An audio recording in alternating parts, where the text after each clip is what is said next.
Assalamualaikum warahmatullahi wabarakatuh. Saya Dimatu Elda dari Unian 4, Prodi Pendidikan Bahasa Indonesia.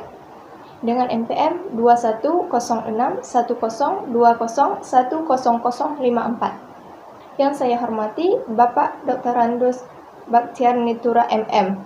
Di sini saya memilih topik tentang aksiologi.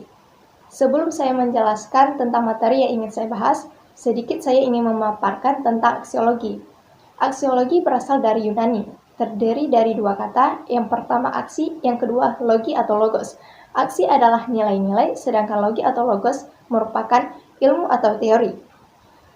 Aksiologi adalah cabang filsafat yang mempelajari nilai-nilai secara teoretis yang mendalam sampai pada akar-akarnya. Menurut Surya Sumantri, dalam Surajio tahun 2009, nomor 152, aksiologi merupakan cabang filsafat yang mempelajari tentang nilai-nilai secara umum. Nah, nilai-nilai yang disebut di sini adalah nilai-nilai moral yang berhubungan erat dengan kesantunan. Berkaitan dengan kesantunan, saya ingin menjelaskan materi yang berjudul tentang kesantunan berbahasa.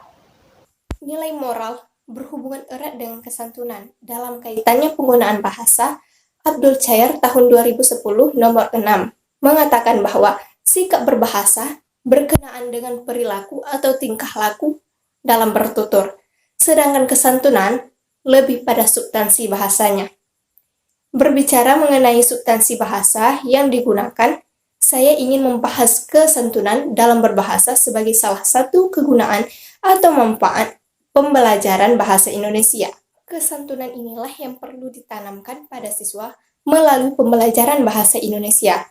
Hal ini penting untuk diajarkan kepada siswa agar mereka memiliki bekal kesantunan berbahasa demi menghindar dari perselisihan di lingkungan sosial. Di tahun 2010, nomor 46, Abdul Chair juga mengungkapkan teori-teori kesantunan berbahasa yang dikemukakan oleh beberapa tokoh, salah satunya oleh Robin Lakoff. Lakoff menjabarkan 3 kaidah yang harus dipatuhi agar tuturan terdengar santun oleh pendengar atau lawan bicara, sekaligus menjadi penentu tinggi rendahnya nilai moral seseorang. 3 kaidah tersebut antara lain yaitu, yang pertama, formalitas, yang kedua, ketidaktegasan, yang ketiga adalah kesamaan atau kesekawanan. Bila dijabarkan, kaidah formalitas itu berarti jangan memaksa atau jangan angkuh. Yang kedua, kaidah ketidaktegasan, berarti buatlah sedemikian rupa sehingga lawan tutur atau lawan bicara kita dapat menentukan pilihan dalam merespon ucapan kita. Yang ketiga, kaidah kesamaan atau kesekawanan, berarti bertindaklah seolah-olah Anda dan lawan tutur Anda menjadi sama, atau dengan kata lain, buatlah lawan tutur Anda menjadi senang atau merasa nyaman. Singkatnya, tuturan dapat dikatakan santun kalau ia tidak terdengar memaksa atau tidak angkuh. Tuturan memberikan pilihan tindakan kepada lawan bicara atau lawan tutur dalam merespon ucapan kita, dan lawan tutur itu menjadi senang atau merasa nyaman dengan kita.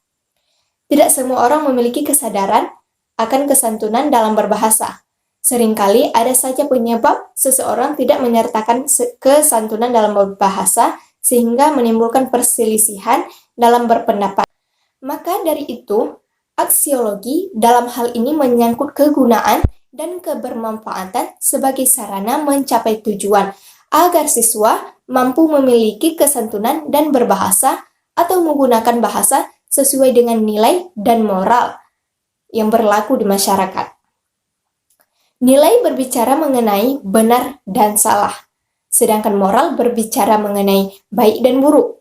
Keduanya saling mempengaruhi. Akan tetapi, apabila berfokus pada kesantunan berbahasa, maka moral lah yang lebih ditekankan karena kesantunan berbahasa merupakan salah satu perwujudan moral. Cukup sekian paparan materi dari saya tentang aksiologi dengan judul kesantunan berbahasa. Jika ada kesalahan, mohon bimbingan. Saya akhiri. Wassalamualaikum warahmatullahi wabarakatuh.